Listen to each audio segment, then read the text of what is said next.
What's up, y'all? It's Celeste. Today is the International Transgender Day of Visibility, and in past years I've talked about why I feel like visibility is important and what it means to me personally to be visible as a trans person. So today I thought I'd talk a little bit about something slightly more specific, which is my experience being visible as a non-binary adult. It sounds kind of funny to say because I don't feel like I'm that old at all, but even though more people are learning about what it means to be non-binary and the gender spectrum, and therefore are understanding that it is a broad spectrum and a broad variety of people who fall under that umbrella, there is still kind of this stereotype of non-binary people being mostly teenagers, and that it's like this fad and it's just made up recently and all that kind of stuff. Obviously, that's not actually true. Being non-binary, the word non-binary is relatively new, but the experience of not having a gender that aligns with either exclusively male or exclusively female is something that has existed throughout history since the beginning of time in cultures all around the world. And of course, a great many of those people have been adults, from the young to the elderly. But as far as our modern Western society, it is true that the gender spectrum and the language that we're using right now to discuss it and to talk about it, those things are not, that's not stuff that the majority of people in our culture have had access to or have known about for a very long time. So it seems like being non-binary is a young people thing because young people are at a point in their lives right now where they're exploring things and learning a lot of new things, and they're just exposed to more ideas and they're more open to more ideas about how they can navigate their own identities and how they can, words that they can use and concepts that they can use to describe their experience. Whereas people my age and older, and even people slightly younger than me, we didn't have that when we were younger, and so a lot of people get to a point where they've already feel like they've established their identity, and so they're just not as open to exploring that kind of thing. That said, there are a lot of us out here in our 30s, 40s, 50s, and beyond who have somehow along the way been able to figure it out, whether it was earlier when it wasn't in the kind of larger public consciousness. I do know people who, like back in the 90s, identified as genderqueer. That was a thing that existed. It wasn't something that a lot of people knew about. It was kind of within certain circles. Or if it was more recently. I'm 37 and I only realized that I was non-binary when I was in my 30s, because that's when I found out that it was a thing, and it took me a little while to kind of figure out how I fit into that. But there are definitely a lot of us out here in the world. For whatever reason, we're not quite as visible in the media, in both social media and mass media, but we definitely exist, and I have non-binary friends of pretty much all ages. I know people who are still in high school. I know people who are grandparents. So it really ranges the gamut of age. And for me personally, kind of being in the middle of that, and yet somehow within the paradigm of non-binary visibility, am considered somewhat old. It's kind of a weird place to be in, but it's something that that is important to me because I feel like there are a lot of people my age and older who feel like being non-binary is kind of a younger people thing. And so they either don't feel like it's something that they even want to really explore and really consider for themselves, even if they are kind of questioning their gender, they maybe feel like that's not something that could really apply to them because it's a newer thing, and that they would have known when they were younger and all that kind of stuff. Or they already identify as non-binary, but because of the stereotype, they're not really visible about it because there's kind of a stigma about it among adults because it seems like it's this younger fad that is a made-up thing. So while I understand that perspective, for me personally, I like being out here challenging that stereotype. I like being an example that proves that that's not true. And I feel like it's really important for several groups of people to see that. Number one, for a lot of young kids out there who are non-binary or who have been questioning their gender, they are still being bombarded all the time with people invalidating them and telling them they don't know themselves, that they're wrong, that it's a fad, that it's made up, that it's something that they'll grow out of, that it's a phase, etc. And I want those kids to have hope, to believe that there are adults out here who not only believe them and trust that they know themselves better than other people do, but who share in their experiences and who have grown up and who are still non-binary, that it's not something that you just grow out of, and that you can be out here living a full adult life and being happy as a non-binary person. So even though a lot of people think I'm much younger than I am, it is important to me to be visible as a non-binary adult living a life in the real world as a non-binary person.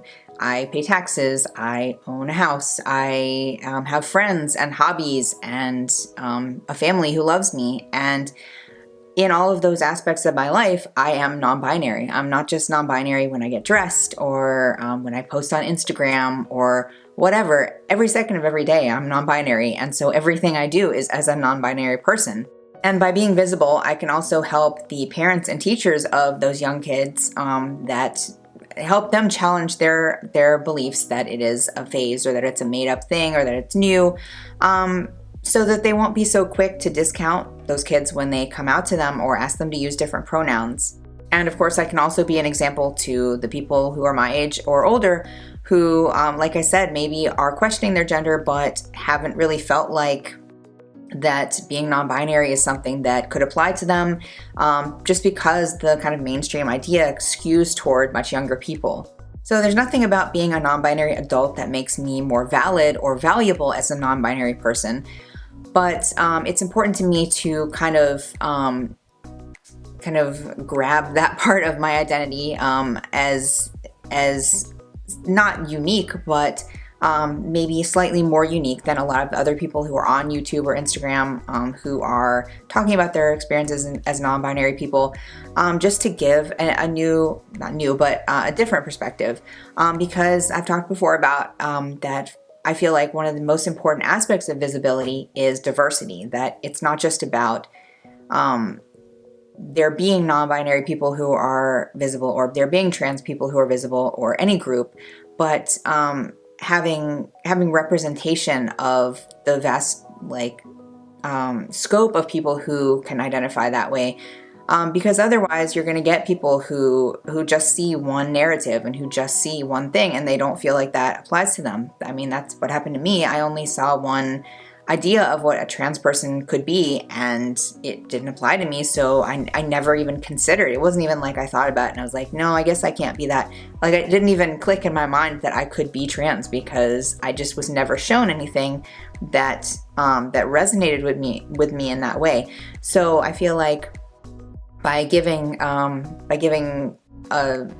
variety of perspectives, more people are able to be reached. First of all, directly if it's something that resonates with them personally, but also in just reaching more people in general and getting more people to understand experiences that are not their own, that they can maybe understand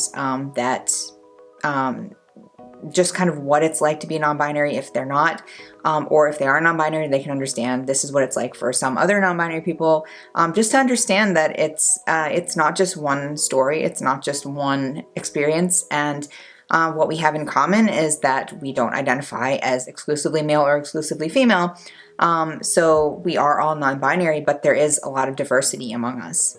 For me personally, being non-binary is definitely not something I've grown out of. It's something I've grown into as I've gotten older and more every day. And it's not because I used to be less non-binary. It's just because I've become more and more myself as I explore and experiment and start letting go of a lot of the fears and expectations that were placed on me, that take time to work through and take time and energy and emotional fortitude to get through and to let go of, because it can be really scary to do that.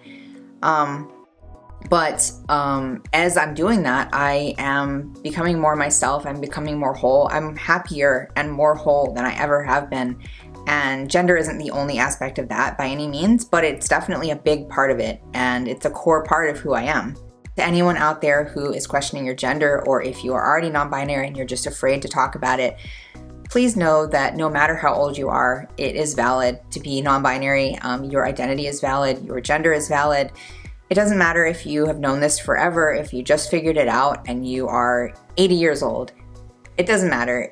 If you know who you are, that's all that matters. You know yourself better than anyone else. And if exploring that part of yourself brings you any kind of happiness or joy or freedom, I recommend that you do it. You're not obligated to be visible in the outside world by any means, but don't keep yourself from it just because of your age, because that really doesn't matter. However old you are, you can get to know yourself better, and you can grow, and you can be something that brings you happiness and that makes you feel more whole. And that's all that really matters. I'm so grateful to all the people who were visible before me, who have made it possible for me to learn and grow and get up the courage to come out myself and to transition and to talk about this stuff myself. And I'm really grateful to all the people who, of all ages, who continue to inspire me and educate me and give me insight into their lives and their experiences. And I'm also super grateful to all the people out there who listen and read and watch all the things that I share and all the things that I put out there about my experiences and my life, and for giving me space to do that. I appreciate that so much. So thank you for opening your minds and hearts. Now, there are aspects of my life where I'm not completely out or where I'm not as visible as I would like to be, and I'm working on that. That's something that it's still kind of a work in progress for me. I only within the last year have been working on asking people to use my pronouns and trying to be more visible in the real world. And it is hard, but it's something that I think is worth doing. And for me personally, it has been overall a good experience. It has been scary, but it's been good overall. So I'll continue to work on that. So you can follow along with that as you have been since the beginning of my foray into talking about this stuff on social media. So if you'd like to do that, then subscribe to see more of my future content and hit the notification bell so you don't miss anything. And if you like this video, give it a thumbs up. Thank you so much for watching, and I'll see you next time.